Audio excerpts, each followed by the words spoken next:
Bonjour à tous et bienvenue dans ce nouveau podcast Medical. Aujourd'hui, on va aborder le sujet de l'hygiène bucco-dentaire. Donc, comme vous avez pu le constater, au niveau de la chaîne YouTube, on a commencé les podcasts il y a à peu près un mois avec un premier épisode. Et le but, c'est d'en sortir toutes les semaines en parlant de sujets d'actualité, de cas un petit peu plus concrets qu'on va rencontrer lors de missions ou lors de campagnes médicales et d'aborder aussi des sujets pour de la prévention. Donc, ces podcasts vont un peu se différencier des émissions du pain quotidien qui sont lancées une fois par mois pour le CH. Donc, c'est un format qui est assez différent, un format plus court, plutôt à des fins informatives et préventives. Donc, je vais laisser la parole du coup à Kélia. Bonjour Kélia. Bonjour Tryphène. Bah écoute, je vais te laisser la parole et je vais te laisser présenter un petit peu le podcast d'aujourd'hui, pardon. Et je sais qu'on n'est pas seul aujourd'hui. Effectivement, alors bonjour à tous.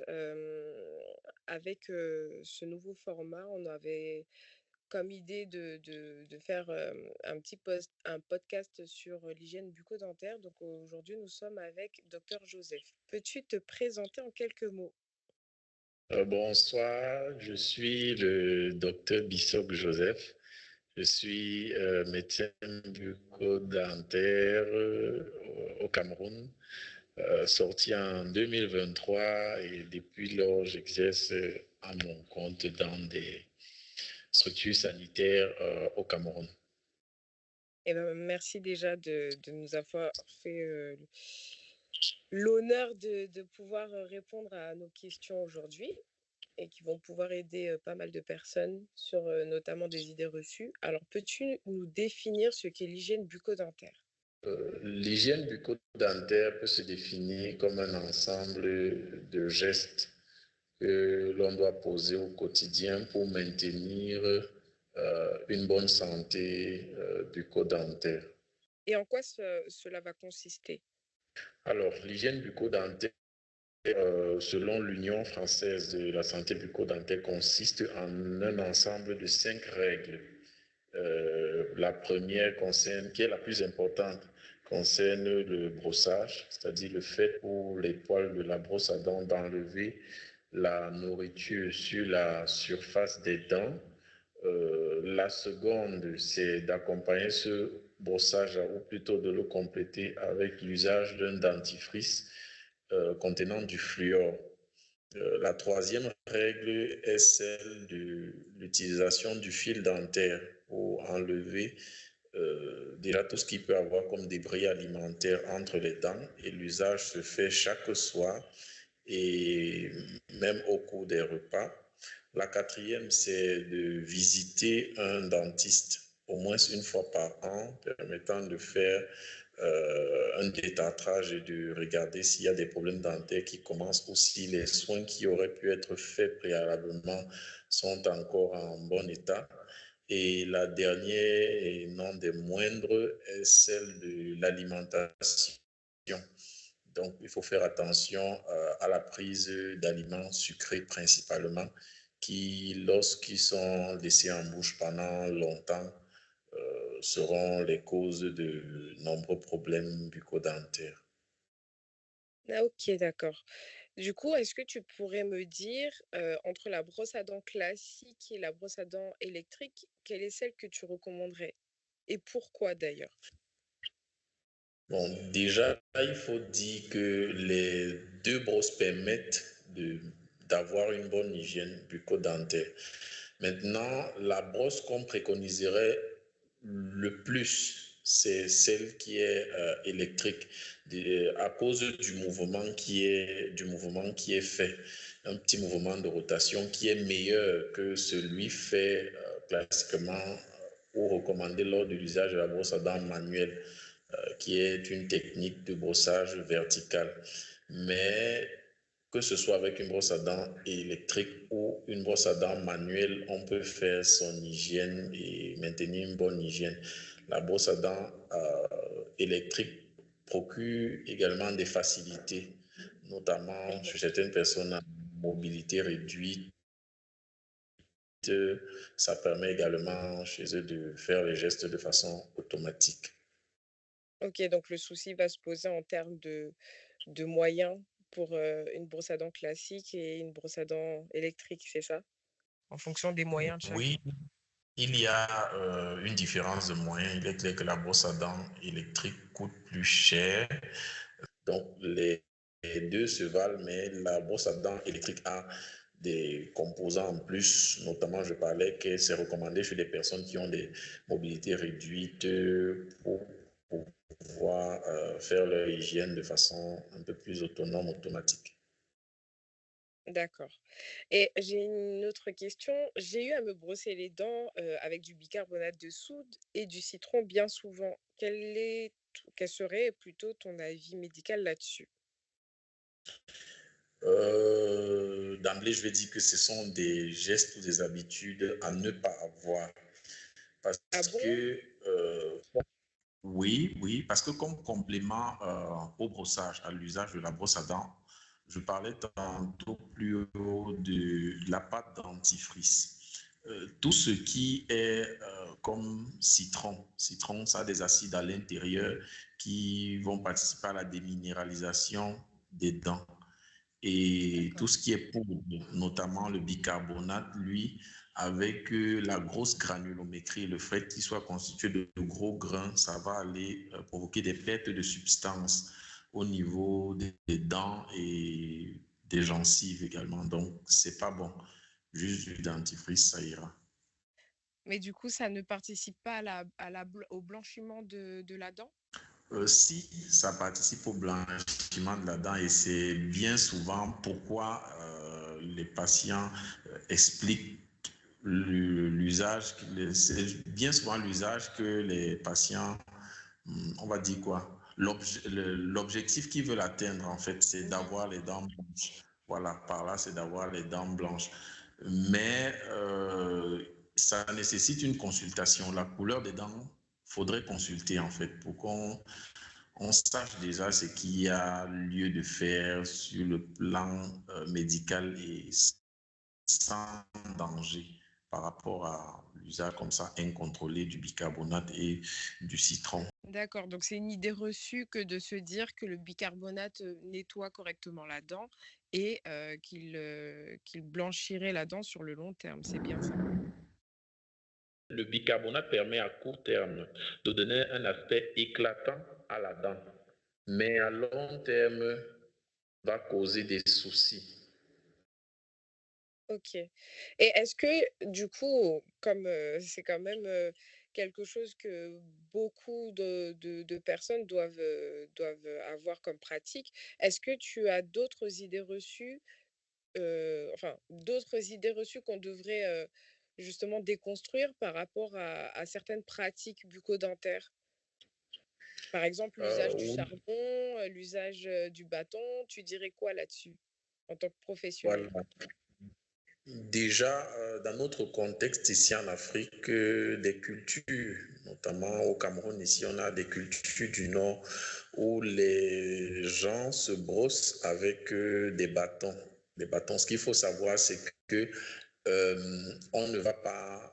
L'usage de la brosse à dents plutôt se fait suivant des règles scientifiques qui tiennent compte de, de la position des poils sur la brosse, la position des poils par rapport à la dent. Donc, le mouvement vertical, par exemple, qui se fait, qui est celui recommandé lors du brossage, tient compte d'une angulation de 45 degrés entre les poils de la brosse et la surface dentaire, chose qu'on ne peut pas facilement calculer avec l'usage des bâtons. Donc, disons qu'il vaudrait mieux, pour des raisons scientifiques, utiliser la, la brosse à dents classique. Plutôt que le Voilà. bourg. Maintenant, OK. oui, plutôt que le bâton. Maintenant, concernant le charbon, oui, on revient encore là sur une demande ou bien des préoccupations qui sont plutôt populaires, qu'on voit beaucoup sur les réseaux sociaux et que ce soit dans nos sociétés ici ou même à l'extérieur. Mais ce qu'on peut dire par rapport, que ce soit le charbon, que ce soit le bicarbonate, Ce sont des substances à grosse granulométrie qui, par effet de friction, vont provoquer des pertes de substances au niveau des dents et des gencives à la longue. Donc, on peut avoir un effet éclatant immédiatement, mais à long terme, ça devient dangereux. Et tout ce qui est chimique, notamment les citrons, aussi le savon, euh, Le va sel, provoquer au niveau le sel va rentrer également, le sel, oui, ça va rentrer plutôt dans les soucis que causent les produits à grosse granulométrie, charbon et d'accord. bicarbonate. Maintenant, le citron, le savon, eux vont plutôt s'attaquer chimiquement à la dent. Mais s'il faut souligner quelque chose, le sel serait bon pour la bouche seulement s'il est placé dans de l'eau tiède. Oui, c'est dans de l'eau tiède que l'effet antiseptique du sel est révélé. C'est pour ça qu'on, même en clinique, on préconise souvent de faire des bains de bouche à base d'eau tiède et de sel. D'accord. Et ça serait plutôt à quelle fréquence? À quelle fréquence? Généralement, les bains de bouche, on fait 2 à 3 fois par jour en fonction de l'état bucco-dentaire du patient. S'il y a vraiment, l'infection est vraiment accentuée, il fera plutôt 3. Mais si c'est plutôt après un geste banal comme une simple extraction, un simple détartrage, ça pourrait être fait 2 fois par jour. Maintenant, l'effet antiseptique, généralement, c'est sur 7 à 10 jours qu'il faut utiliser ça de façon continue. Et après, il faut laisser la bouche se reposer, se reconstruire sa flore de microbes qui sont utiles à la bouche. D'accord. Pourrais-tu nous dire quelles seraient les conséquences à court et à long terme d'une mauvaise hygiène buccale? Les conséquences d'une mauvaise hygiène bucco-dentaire. À court terme, on dira que le patient peut se plaindre de mauvaise haleine. Il peut avoir dans la bouche ce qu'on appelle la plaque. La plaque, c'est quoi? C'est un film d'aliments et de microbes qui se constituent sur les surfaces dentaires. Donc, lorsqu'on mange 30 minutes après, on peut souvent ressentir ça comme un film qui s'est déposé sur nos dents. C'est la plaque. Et la plaque, là, est le point de départ de beaucoup de pathologies, notamment des gingivites qui pourront se développer. Parce que cette plaque-là va se transformer. Et cet âtre-là va donner donc des gingivites entretenant les mauvaises haleines, conduisant aux dents qui saignent, aux gencives qui saignent autant pour moi, et on pourrait être plus fréquent, hein, la carie dentaire qui va se développer, attaquant successivement les différentes couches de la dent. Donc, ça pourrait être un petit point noir, un petit trait sur la dent. Et puis, on commence à se plaindre des sensibilités, c'est-à-dire des douleurs qui viennent, par exemple, qu'on prend quelque chose de froid, de glacé, de chaud. On peut avoir des rages de dents et plus tard, on peut constater la gencive autour de la dent qui gonfle. On passe là en abcès dentaire et parfois, on a des patients qui se retrouvent avec les joues gonflées. Parfois, la joue enfle. Ça a été notamment le cas d'un jeune adolescent qu'on a reçu lors de la dernière mission au Congo-Kinshasa, qui présentait une cellulite cervico-faciale et qui est justement le produit de cette négligence de l'hygiène-là. Ça nous conduit à des complications de carie dentaire. Et puis, dans certains cas, on a des patients qu'on passe jusqu'à ce qu'on appelle la médiastinite, c'est-à-dire la collection de l'infection en fait se développe et cherchant des voies de sortie, ça va aller au niveau de la joue, du cou et entrer au niveau du médiastin, là où il y a le cœur et à certains égards, certains patients on les perd même. Donc les conséquences de l'hygiène peuvent être légères, mais il y a des cas et j'ai déjà eu à perdre des patients à cause de cette négligence d'hygiène-là et des conséquences qui en découlent.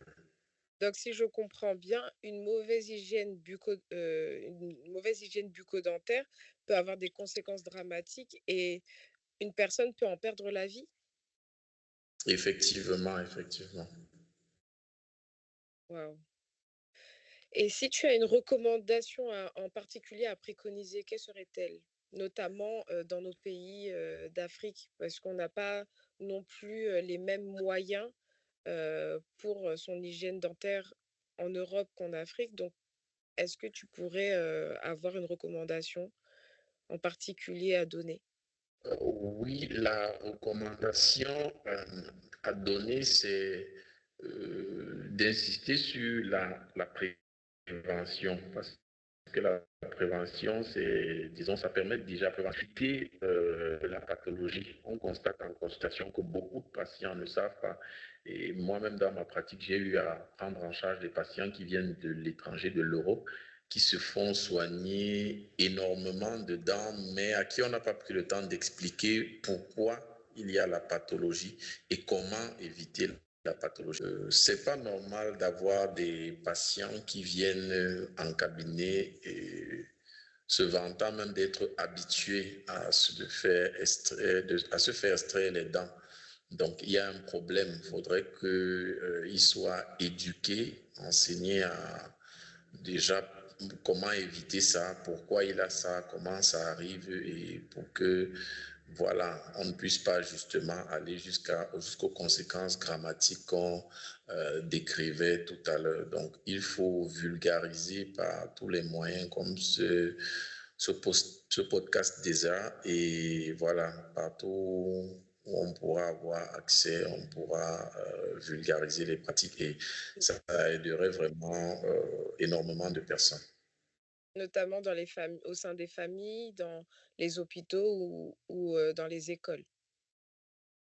Effectivement, dans tous ces lieux-là, il faudrait que les parents déjà soient éduqués, à savoir qu'ils doivent prendre soin. Déjà, il faut savoir qu'il faut prendre soin des dents de l'enfant dès la sortie de la première dent, hein, et s'occuper des dents de l'enfant jusqu'à environ 5 ans.